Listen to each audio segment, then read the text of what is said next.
I'll move this along for you, Laura. All right, thank you so much. All right, so before we get started, I just wanted to share a little bit about Bee City and Bee Campus USA. We just wanted to take a moment and share our appreciation for all of our Bee City and Bee Campus affiliates and all of their amazing work to protect pollinators. For over 10 years, you have helped strengthen your communities and reduce pesticides and increase habitat. And we're now at 46 states with 335 affiliate cities and campuses. And we've reached over 1 million people now. You have reached over 1 million people now, I should say. And over 8,000 acres of new habitat have been created. So thank you so much. It's just amazing. All of your hard work really adds up into something extraordinary.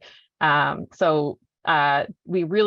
is all about you, and we just want to support your good work and help you develop your program into the unique programs they all are that reflect your own community's strengths and interests. So thank you so much.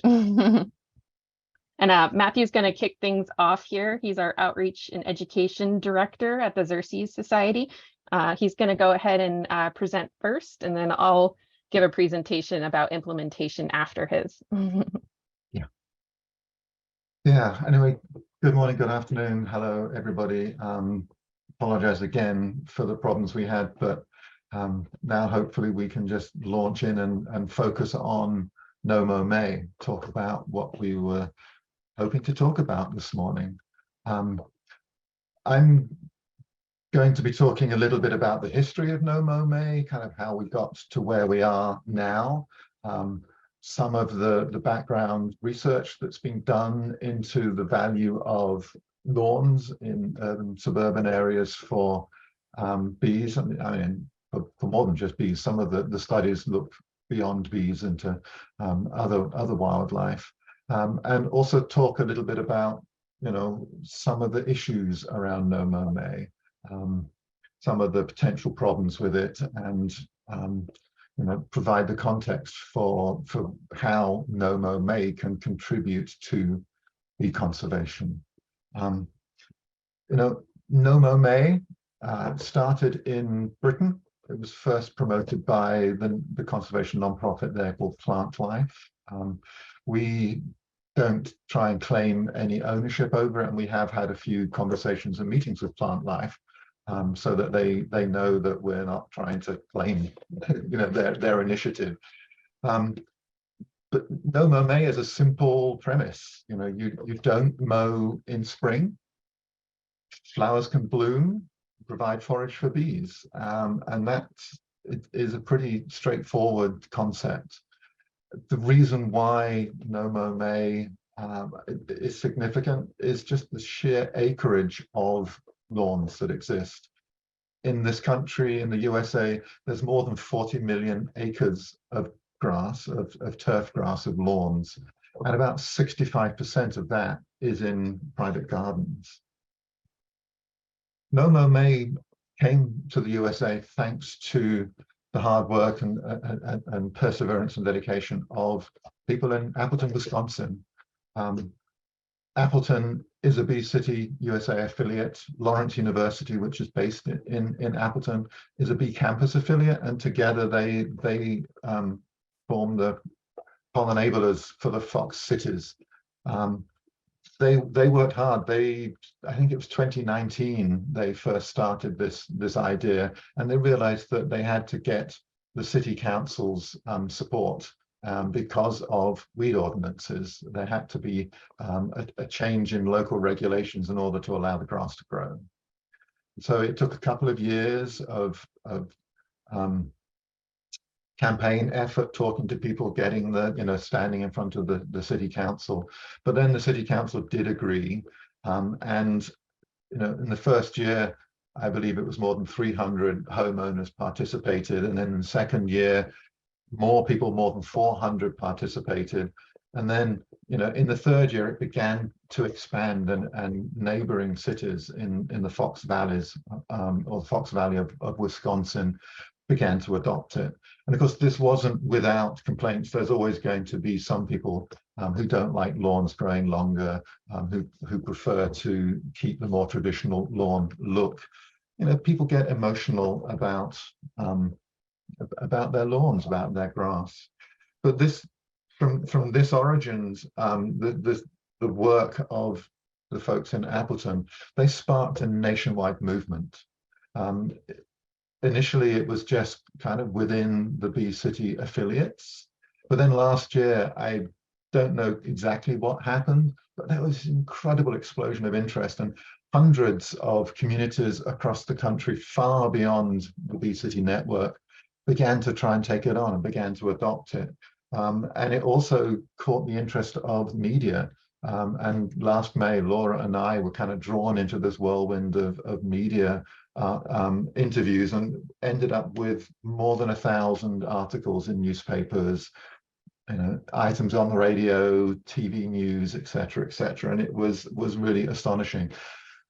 And all of this came from the work of one affiliate. So if you ever imagine, does my work have an impact? I mean, yeah, it really does have an impact. You saw from the very beginning the slide that Laura shared in terms of numbers, but just in terms of you know, change occurring beyond your city and sparking much broader conversations, truly has an incredible impact. So less mowing, it means more bees. We have research articles and studies that have been done that show the number of species of bees that have been recorded on white clover and dandelion. You know, there are 26 species in Kentucky. In Massachusetts, studies have found more than 90 species of bees on lawns.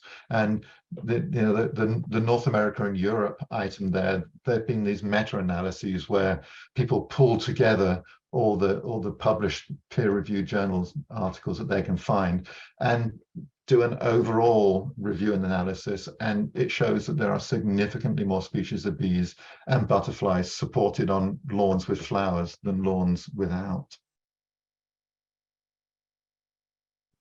Less mowing also can mean fewer pests. Again, these meta-analyses, these reviews of all the other research found that if you mow less, the abundance of ticks and mites decrease. And one of the papers, the quote there from Prosky et al. From 2022, they said manicured lawns disproportionately favor the abundance of pest species. Less mowing can also mean less cost and happier people. Again, you know, the studies have, there's a study from Canada that showed that if you reduce the mowing frequency from 15 times a year to 10 times a year in parks, you can have cost savings up to 1/3, which is significant. And a survey of park users in Minneapolis found that 95% of park visitors supported having flowering lawns.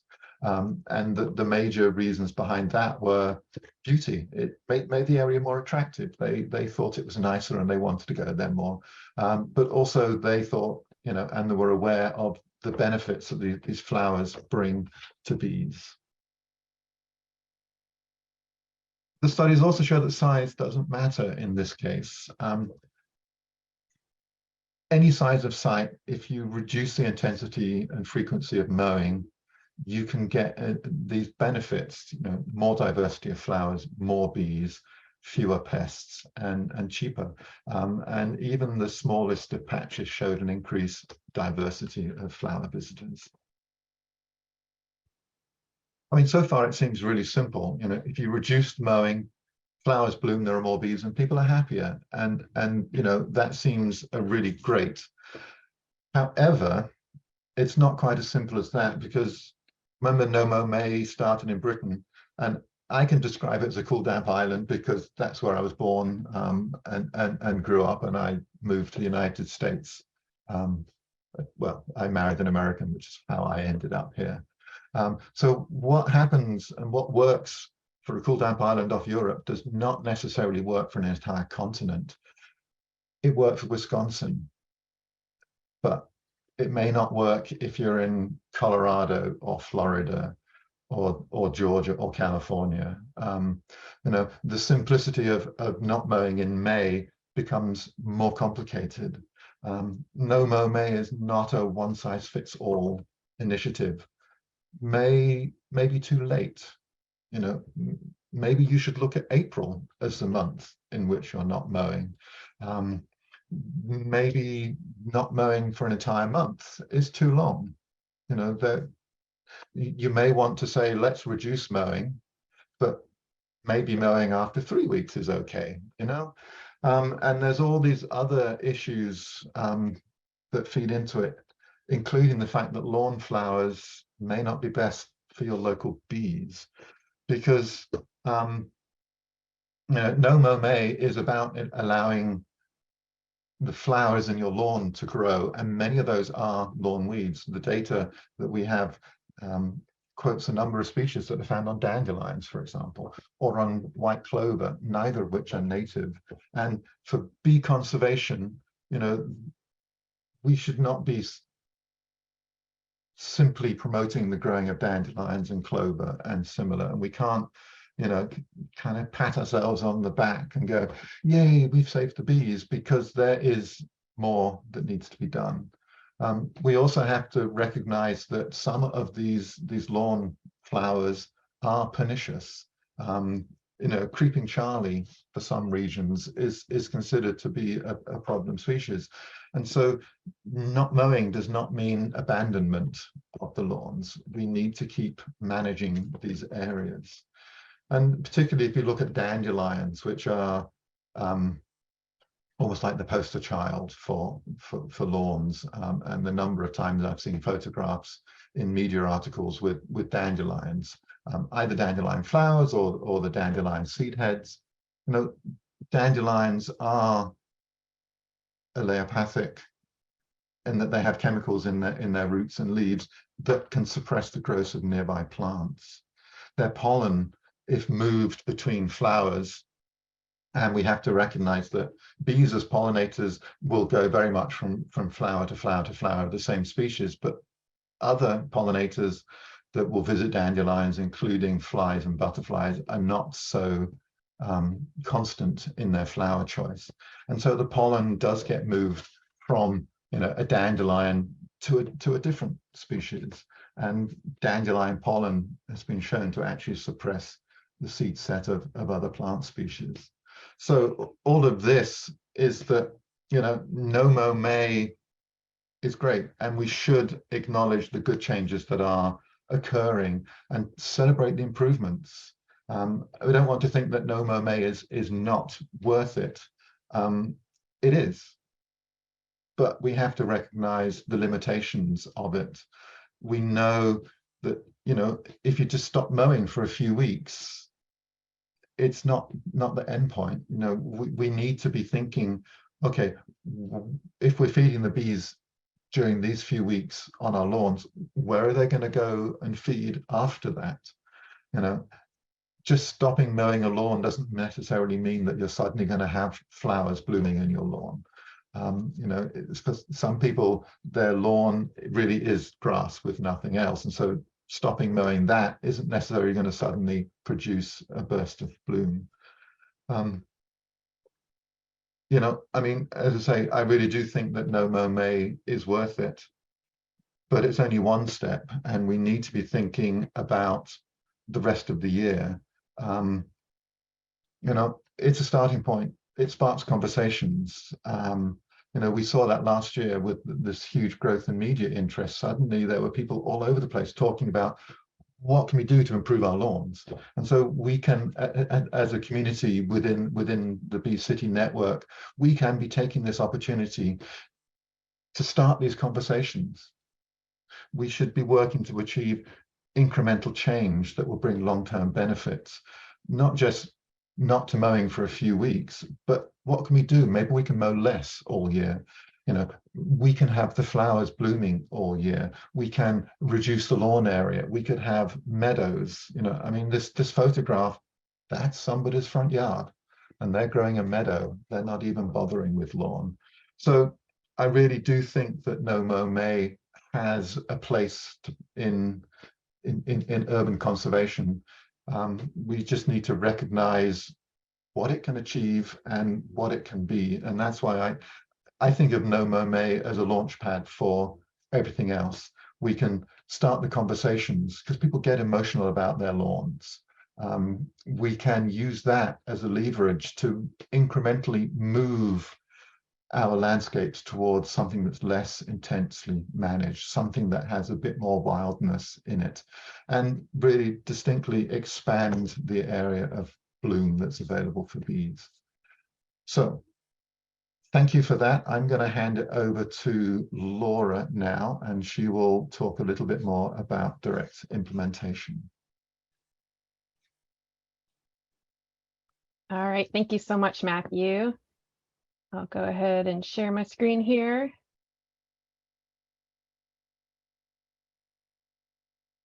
And are you seeing my notes or the good view? It looks good to me. Okay, great. All right, so I'm just gonna talk about implementation. Basically, I'm gonna talk about weed and lawn ordinance reform, a little case study about my wild, messy yard. And then I'm going to go over some ways we can convey to the public when we're letting our yards get wilder, that it's purposeful and not just chaotic. And then we'll go over some talking points. I know in the chat you had some questions, so we'll go over some good talking points for conveying this message, this complex message to the public. So first of all, if you want to participate in a low mow spring or no mow spring month, like March, April, May, depending on your zone, your planting zone, the first thing you need to know is the lay of the land, pun intended. What are the weed and lawn ordinances in your area? What are your HOAs, rules? And then are they actually enforced to the letter of the law? The laws may be written, decades ago, and enforcement may have shifted over time, or they may be upholding them exactly as written. So you really need to know what you're looking at as far as how the city or HOA will feel about your activities. And then if you do feel that they're too restrictive, what are you asking for? What sort of suspension of enforcement do you want? Or are you looking to create a permanent change? An example below here cites that the turf grasses cannot be longer than 10 inches in height or length, and weeds also need to be cut and controlled and not exceeding 10 inches in height or length. So this is in Edina, Minnesota. And then the second slide here, I have their No Mow May initiative resolution that they passed last year. So in this example, they decided to proceed with creating some sort of resolution that actually endorses participation, not just saying we're not going to enforce this month, but they actively are saying we're going to say this is a good idea for our community. So if you do decide to proceed with reforming ordinances or rules, whatever you call them in your community, first, I would start by talking to officials. Are they open to this idea? Is this something they've kind of been thinking about but need more information on? And then are there other groups in your area? Your Bee City or Bee Campus is probably a great group to start with, your committee. Look at your own network. Who do you know within nonprofits and city departments who may be able to, that might be interested in helping you along with this process? And then also we have some examples of some No Mow May ordinances on our No Mow May page. If you just Google Bee City No Mow May, you can find our newly updated web page with, we have at this point 4 resolutions included. We'll probably be adding some more though. And then, once you're ready to get going, create a strategy and keep it friendly. This is something where you're presenting this as an opportunity for your community. I would advise you to avoid making this a criticism of a monoculture grass-only lawn. Nobody likes to be told they're wrong, so this is a chance to say, hey, we have new information about how we can help the bees. Here's a great way we can participate, and the answer is beautiful flowers. So we don't want to frame this as someone as scolding or being harsh. We want to build bridges here. And then I would also advise you to ask your city officials for what they think would work, and try to build a working relationship where you share data and ideas and resources and perhaps volunteers. And so it can be something where it's a mutually beneficial process. And below here, we have a picture of our newly redesigned No Mow April bee campus sign, but we've got them for April, May, and spring for Bee City and Bee Campus, the logos for each on our website now, which you can download for free. In the center, we have a No Mow zone from Burlington, Vermont, Bee City. And then on the right, we have Decatur, Georgia, AKA Bee Cater, with their No Mow month yard sign. So just briefly, I just wanted to share my personal story. This isn't from spring, this was from summer. I got a notice in July last year saying that my yard needed maintenance, which I can't blame them. It's quite chaotic, but I'm transitioning it to a lot of native plants. And so you can see at the top left, that's my yard this week, and it looks pretty gross, I think, frankly. But on the bottom left, that's a picture of the Lacy Phacelia blooming, my red osier dogwood blooming in June last year. But by July, it was looking a little crispy.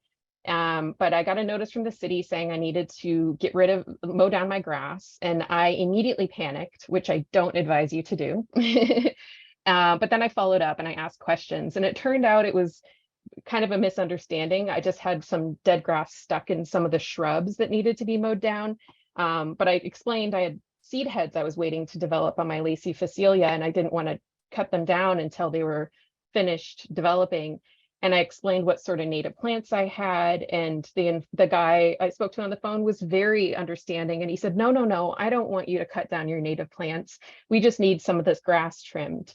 And so I trimmed it because he was concerned about 4th of July firework issues, rightfully so. And so I discovered that though the note I got from the city seemed really restrictive with what they were asking me to do, when I spoke to him, it turned out they were very flexible. So I highly encourage you to have conversations and hear people out, and also thank the person you speak to, and don't shoot the messenger, because it could be that, they're just enforcing what they're told to enforce, and they aren't necessarily, they're not your enemy. And it's an opportunity to educate and, create an ally potentially. And then finally, on the right there, I have a picture of my habitat sign right next to some pretty flowers. So as my neighbors walk by, they know what's going on. And I'm letting them into the story a little about what's going on in my wild yard. So on that note, what can I do to improve my yard? What can we all do to improve the appearance of wild habitat? So there's some principles of landscape design that we can look at. And then also there's a Joan Nassauer coined a phrase called cues to care in a paper in 1995. It's called Messy Ecosystems, Orderly Frames. And she basically said, there's ways we can convey our intent to our community so they know when a wild yard is being managed, even if it looks a little bit different than we're used to seeing. So one of the big suggestions is creating boundaries and edges, like short fencing, a log border, adding some rocks, and then creating some people-friendly aspects and some tidy borders with mowing along paths and sidewalks. And the contrast between low and high grass can be very aesthetically pleasing as well.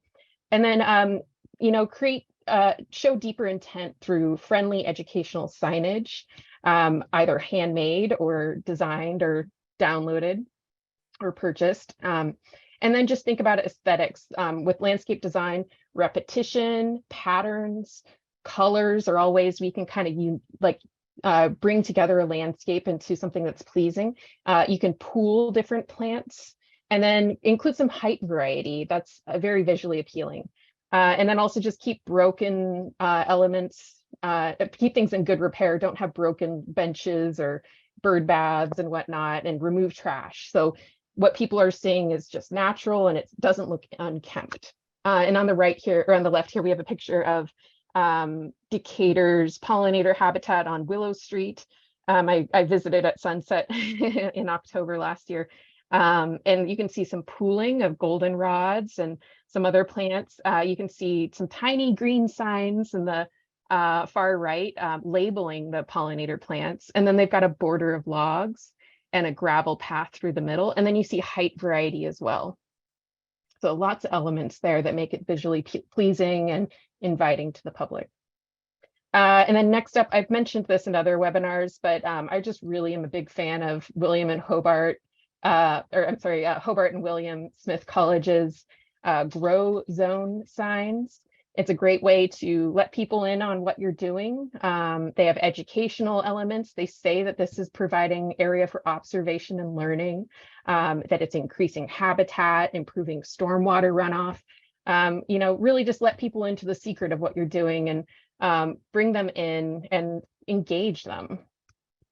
And then if you want to go a step further, Asheville Greenworks in North Carolina has a certified pollinator habitat sign and program. So something like that is a great way to bring your community together around pollinators and increase expectations beyond No Mow May.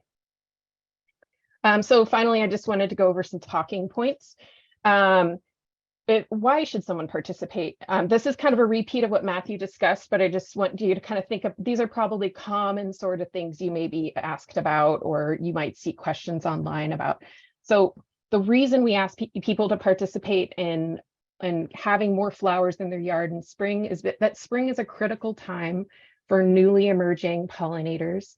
And often in suburban and urban areas, food sources can be limited for them. So this is a way we can increase floral resources in a landscape that might be a little limited in the spring. When should you mow less? This is probably the more complicated step. It really depends on when bees are emerging in your area. It might be March, April, May. It's really about observation and knowing your own landscape. And we can't provide any hard and fast rules. It just really depends on what bee species you have, what the weather is, your elevation, all that sort of stuff. And then who should participate? This is emphasizing No Mow May and Mow Spring is really an emphasis on urban and suburban landscapes, just because rural ones have more natural or potentially agricultural resources that bees may prefer. And then also land managers are kind of who we're asking to participate. And I would emphasize land managers and not land owners when you're discussing this. It could be, you know, renters or park managers, all sorts of different people, volunteers at community gardens and whatnot, or, you know, schools. So just kind of keeping the conversation broad and not just focused on who owns this property can be a good way to bring people in. And as I mentioned, for who shouldn't participate, for rural lawns, it's probably not as effective. They can participate, but it may be that bees will choose, you know, willows and crabapples and plum trees and kind of stay away from the grassy flowers. There's a lot of choice plants, more so in wild areas that they might seek out. And then if you're applying pesticides and herbicides to your lawn, it's probably not a good idea to participate because, you know, that's not the best thing for bees. We know that they need to be protected from pesticides and herbicides. And then finally, if your lawn is only grass, there's not going to be a lot of pollinator resources there. So maybe you can encourage people to plant some violets, as you see in this photo, or other beneficial plants for bees. But if it's only grass, it's not going to do much. And then how do you participate? This can look like a million things. It could be reducing your mowing for a month or a year, not mowing at all for a month, only mowing part of your yard. And then it could also include putting up a sign or, you know, educating the public. You can participate in many different ways. It's up to you. And as you educate people about this topic, keep in mind that this is not the end point, as Matthew said. This is just one small thing we can do to help, and it's not just about dandelions. We're trying to think bigger than that, but this is a way we can bring people in and get them starting to think about these issues at a critical time of year for pollinators. So please take this as an opportunity to talk more broadly about pollinator conservation. And then, as Matthew said again, this is a very emotional subject for people, and we want to be respectful. It's personal. We want to be kind and really try to help people with what works for them and move people forward with bee conservation without, creating divisions. And again, take your time. Think about Appleton. It took them 2 years to pass their resolution, and it takes time to get people used to seeing things different. So if it takes a while, that's okay. Change does take time. You got to build those relationships and get that communication going, have a strong foundation to move forward. And then keep in mind, there are no rules. No one is in charge. We're not in charge. You can rip out your lawn. You can never mow again. Whatever you can get away with, you can mow less. So just keep in mind that there's no boss.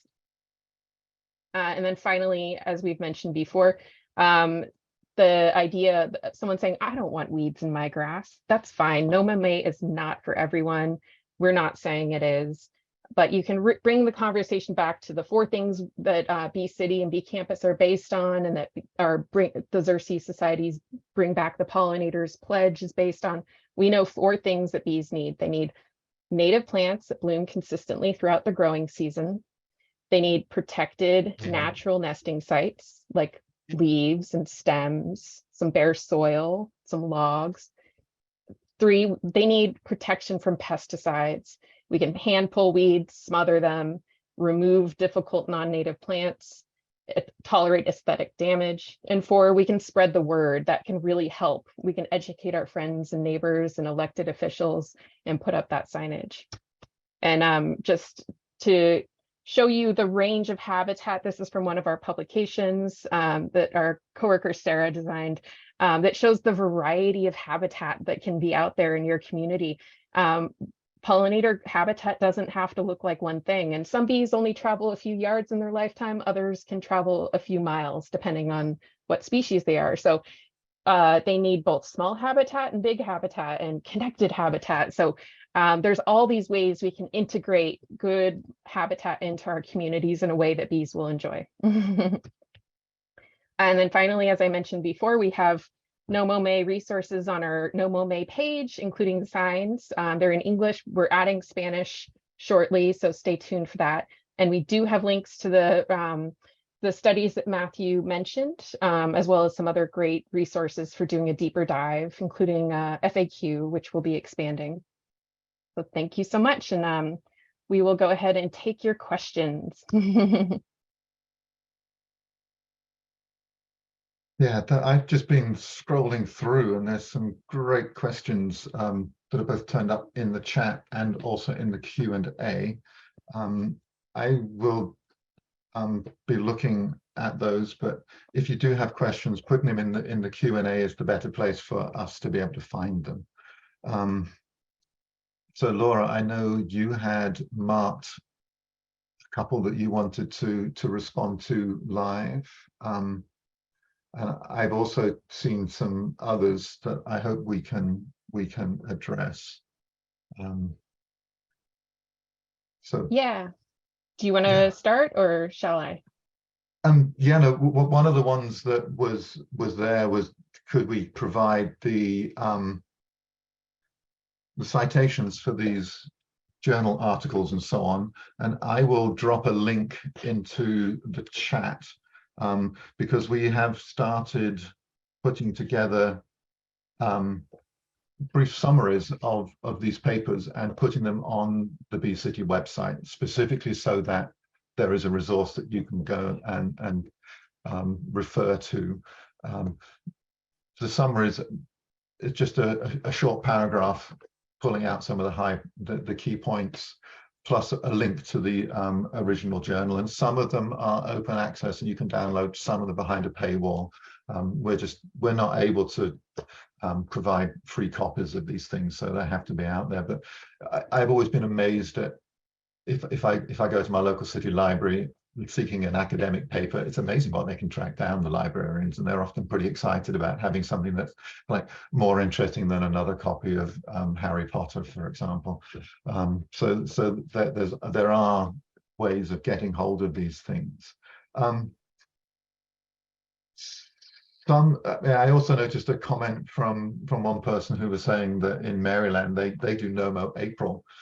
So we know that people are already thinking a lot about what is appropriate and whether No Mow May works for them. And I noticed last year in some of the media articles I spotted that there was, I don't know if it was Greenbelt or not, but I remember there being a city in Maryland that had been highlighted for doing No Mow April.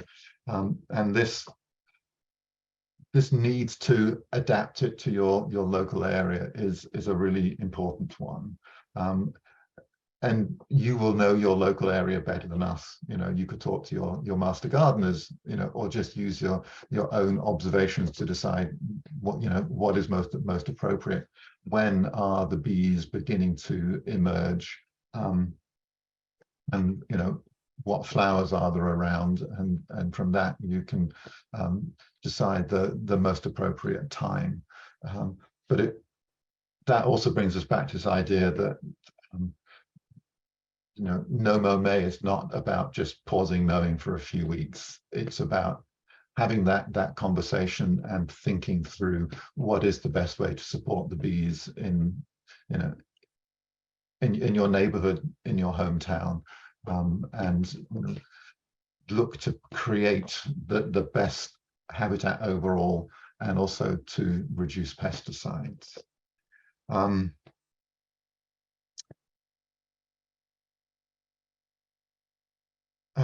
Sorry, I'm just pausing to scroll through. Someone also had noted that in walking around their neighborhood last year, they saw some lawns that were unmown during the period, but they seemed to be free of weeds. There weren't any flowers in them. And this also brings us back to the point we made earlier about whether No Mow May is appropriate for all locations, certainly in terms of trying to boost flowers. And you know, because we've said just not mowing doesn't necessarily mean that you'll suddenly have flowers. There are a few people have asked whether we have flyers, brochures, fact sheets, all of those other kind of resources. At the moment, no. We've just been updating the website to include you know, updated information and bringing some of these research summaries to make them available, but we don't currently have like a brochure that you can download and hand out. That's something we can work on. There's always going to be more that we wish we could do. And it's funny, we've kind of been chasing after No Mow May. I mean, yay for Appleton and all the great stuff that was done there.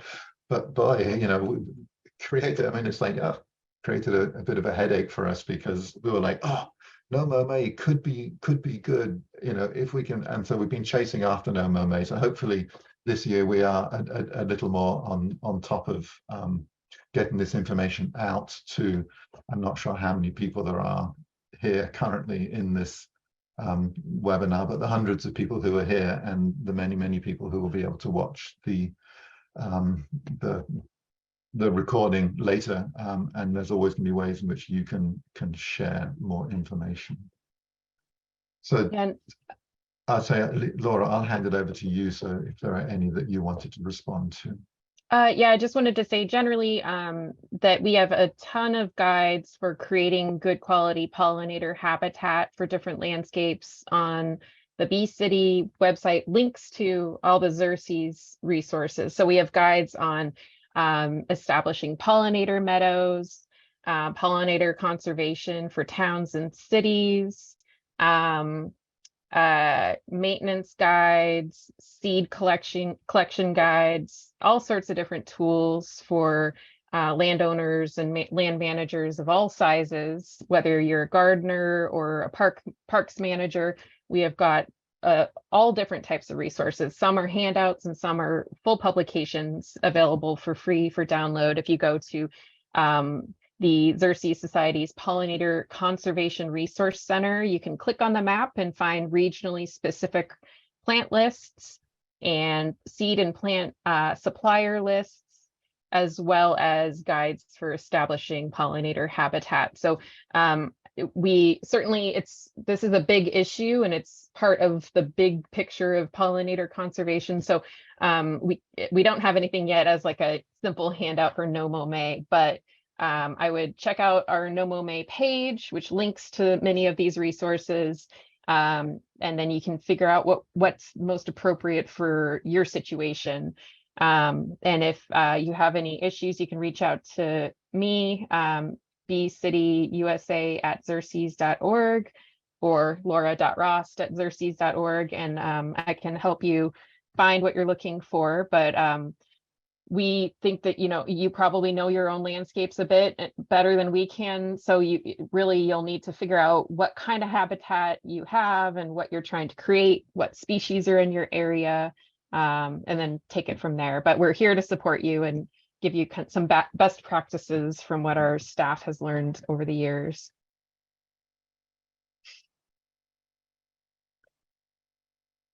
Let's see what else. So if you have questions about ticks or types, like who visits lawns, what bees visit lawns, depending on what floral resources are available and mowing practices, as Matthew mentioned in his section, those are linked to on the No Mow May page. So you can check out the, if you look at the call out box that says summaries of published studies on conservation benefits of reduced mowing, which I will put in the chat here, that these are the sources that Matthew listed. And we'll continue to update this page as we gather more data. And please let us know if you feel like there's any topics that are missing. We also have an FAQ, which will be expanding. I'll put a link to the FAQ, No Mow May FAQ, in the chat as well.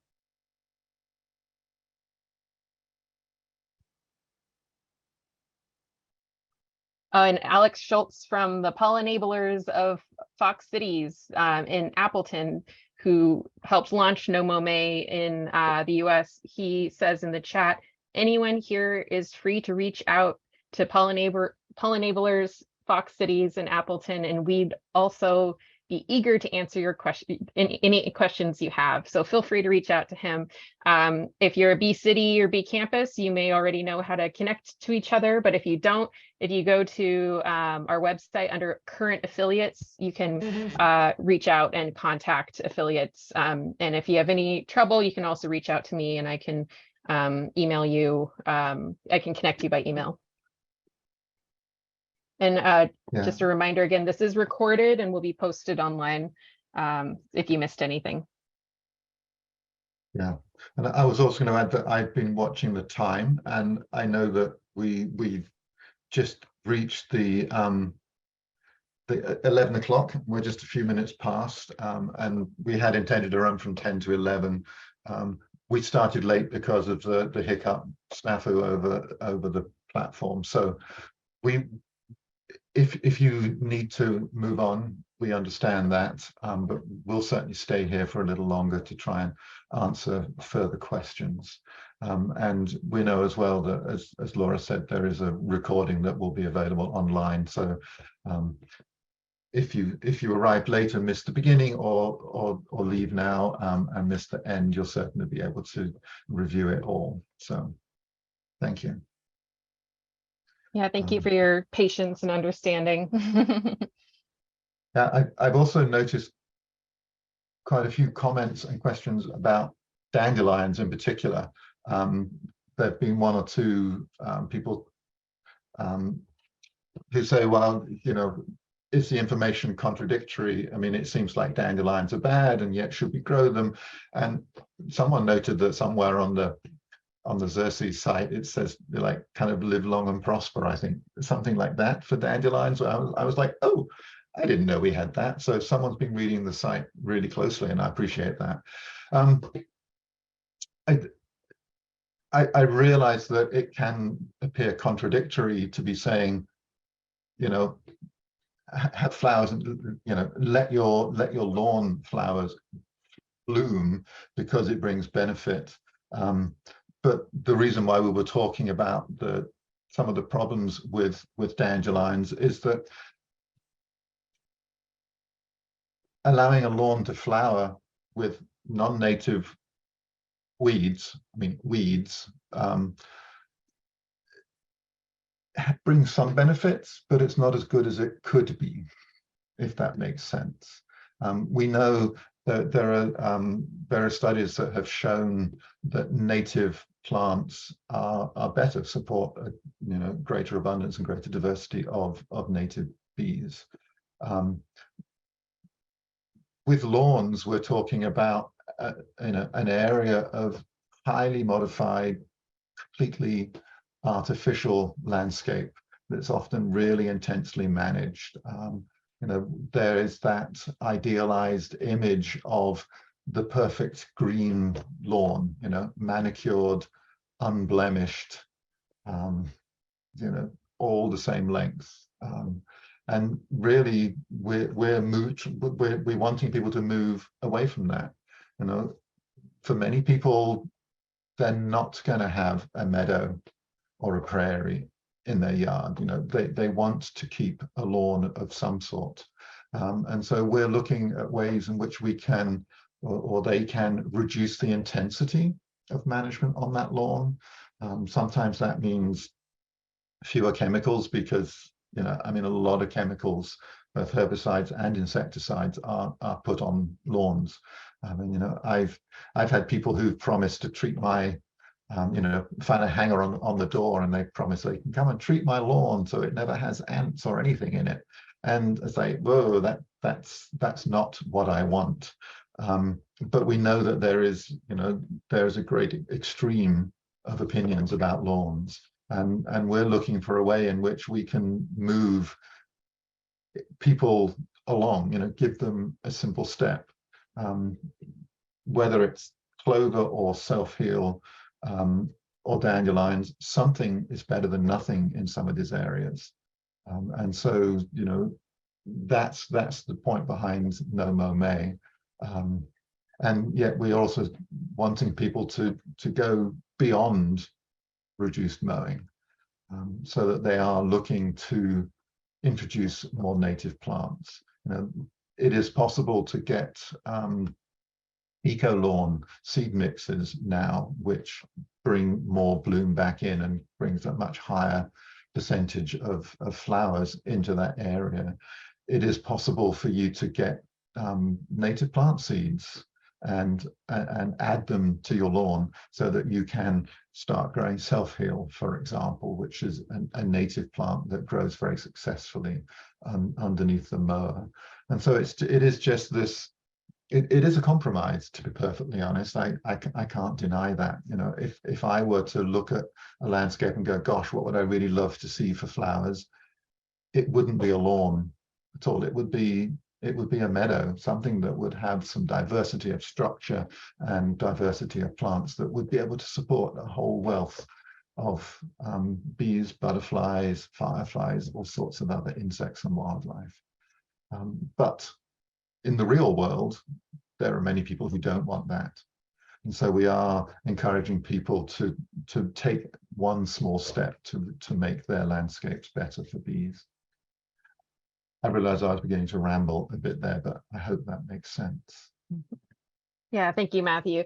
And yeah, it really is a compromise, but this is, how we bring more people into the fold. And if people are just trying to make incremental improvements, that's something. And a lot of times, it starts with one pollinator plant or one small adjustment to one's landscape, and people might start seeing those bees show up, and probably birds too, and other butterflies perhaps. So once people start getting involved and are told they're allowed to participate and what they're doing is good, this is a way we can kind of move the conversation forward. And then we can get into talking about, removing lawn and expanding those trees and shrubs that are native that you can incorporate into your yard. We don't want to be too exclusionary, because best practices are one thing, but we also need people that are trying and just chipping away at making those small improvements. Like Maybe you can talk to your neighbors about stopping using weed and feed products, something which is a pesticide and a fertilizer combined, which is often used in lawns, but that's actually a prophylactic treatment when you're pre-treating a yard with herbicides for weeds. That can be a way that, people may think, oh, I don't have anything in my yard for pollinators. And it could be because they're pre-treating their lawn with chemicals. So, if people start to see changes in their neighborhood, even if they're not willing to participate, over time, they may be more accepting of seeing yards with clovers and self-heal and dandelion. So I know in my neighborhood in just the past 6 years, it went from being mostly green lawns to people, doing the lasagna method of laying down cardboard and mulch and then planting native plants. So we're starting to see some naturalized landscapes. And at first they looked very out of place, but once you start seeing more yards diversify, you see a lot of personality in your community, and you start seeing people's, interests in their landscape and their own ideas. So you'll start seeing vegetables and raised beds and, some fun choices that really give a lot more character to your neighborhood than just a monoculture green lawn. So it's all a process.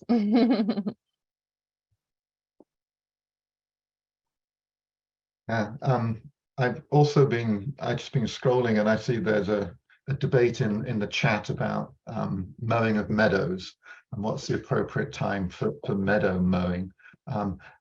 I was going to say, I think that's a little beyond what Laura or I could cover here. But the Xerces Society pollinator team does have folks who can answer those kind of questions. So if you want to know about meadow mowing, I would suggest, and I can drop it into the chat, the email is pollinators@xerces.org. And that will connect you with our pollinator conservation team. And from that, you'll be able to get more information about that. We do also have one publication on our website, on the xerces.org website, in the publications library, which is about growing basically meadows in the place of mown grass and that one's focused on the mid-Atlantic because it's a publication we created in partnership with landscape architects from that region. But if we can find that publication link, we can also drop it into the chat, so that will be another resource that you could chase down.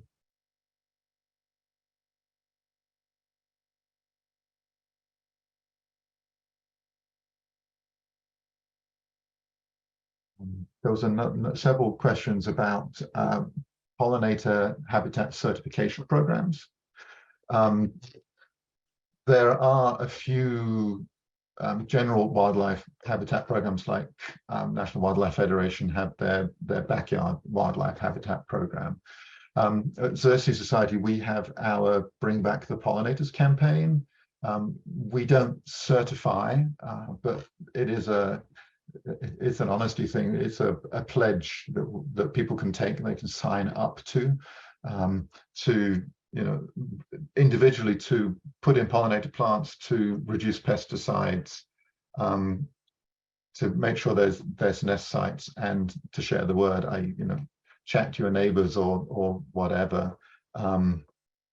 And so, I mean, that's one that you can sign up to. There are some other organizations that have, tree-friendly gardening. Either, I mean, a lot of those are local or statewide organizations. So that may be just something that you'll have to look for online. And maybe, Laura, if we can spend a bit of time, we may well be able to track down some of those organizations too. And possibly share them, but don't have a list currently.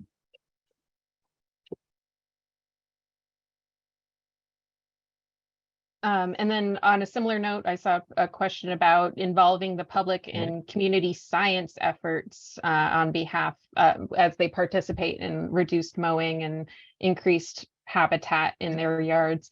Yes, we have bumblebeewatch.org is a community science program we have that's active throughout North America, where it's similar to like Pokemon Go, where you can take photos of bumblebees and upload them, let us know the location and date that you took the photo, and you can attempt to make an identification of the species. And we collect that data year round. The program's been around for a number of years now. We share that data with other scientists and universities and nonprofits, and it allows us to have good data throughout North America that tells us year to year how different bumblebee populations are doing. So it's a way that we can know, how weather is affecting them. And some species might do good in some years and others might not be doing as well. We can see their range and the times they're emerging and the time they're starting to dwindle for the season. So there's all this good data that we would never have the staff to possibly collect all that information. So bumblebeewatch.org is a great tool that it's pretty kid friendly with an adult to help. You can chase down bumblebees and take a photo or three from different angles and get a good identification. It's fun to do on vacations, road trips, or just around your yard.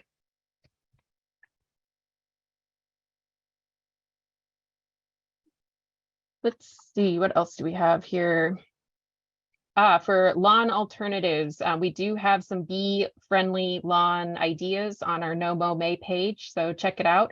And there's we have a link to some further resources.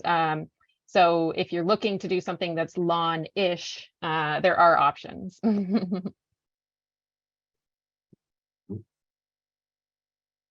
And Matthew has posted in the chat some links to our signs and Bumblebee Watch, so check those out.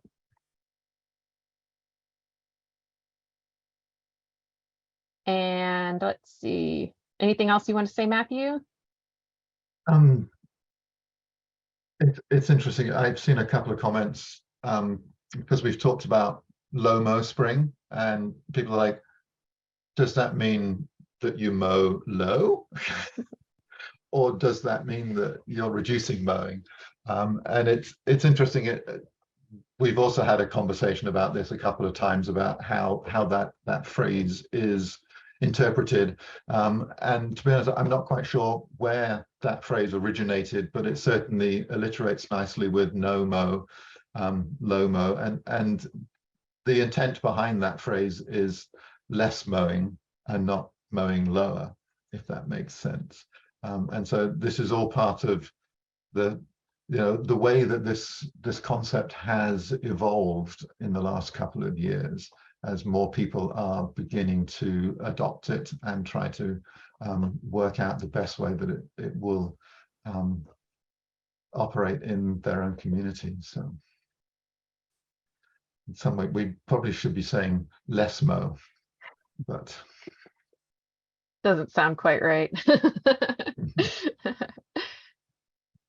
Yeah, and there's another question about, does No Mow May mean that it's okay to mow in April? And again, it's that regionality, the fact that No Mow May began in Britain, and that was a good month when lawns are really just beginning to start growing for most of that country.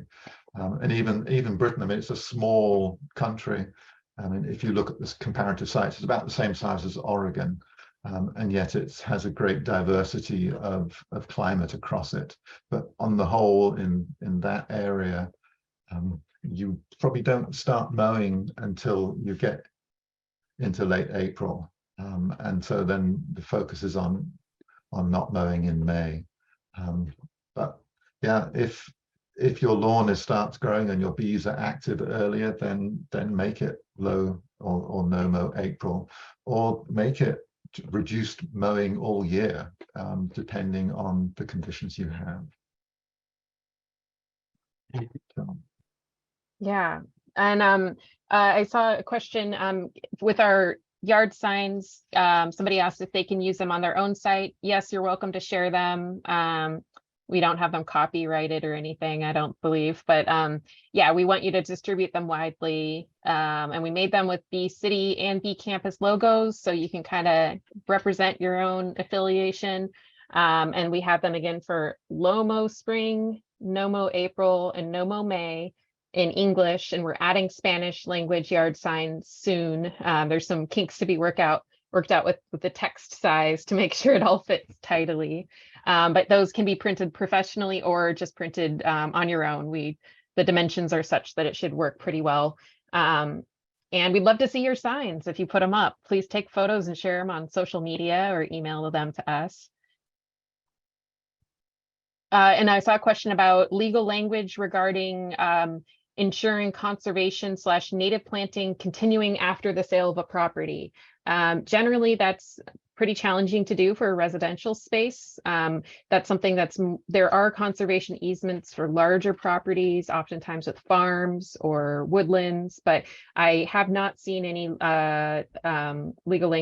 recommended legal language for conservation easements for a small residential lot.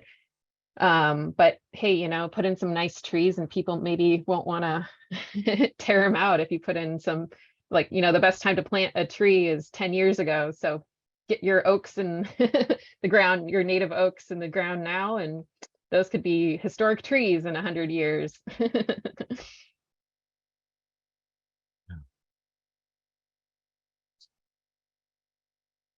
Okay. Well, I think it's probably time to wrap this up, Lauren. Yeah, well, thank you so much, everyone. I appreciate your patience and taking the time out of your day to spend so much of your time with us. And we're here to support you and your good work. So feel free to reach out with questions. Check out the No Mow May page and yeah, continue to test and see what works for your area and spread the word. Yeah, no, and I echo that. The work that the Bee City and the Bee Campus affiliates do is astonishing. I know that this is a time of year when we're asking people to report, and and we're coming up for renewals and all of that, and it's so inspiring for us to read those reports as they come in and to have the information about the astonishing, the amazing work that you all do. Although Bee City, it has our name on it, we give a shout out to Phil Stiles as well, who actually created Bee City. She did it all on her own and ran it for several years and built it into a successful organization, a nationwide network. And so, I mean, the work that Phil did and the legacy, and the fact that we're here today is part of Phil's legacy. And so thank you, Phil, for everything that you did and made it possible that when you came to us and asked if we would take it over, we're just like, yes, yes, yes, we'd love to. But, all of the work, the impact, the true change on the ground, all of that comes from the affiliates and the individuals and the organizations who are involved with those affiliates. And it is incredible and inspiring what you achieve. So thank you, thank you, thank you from right from the bottom of my heart. Yeah, thank you.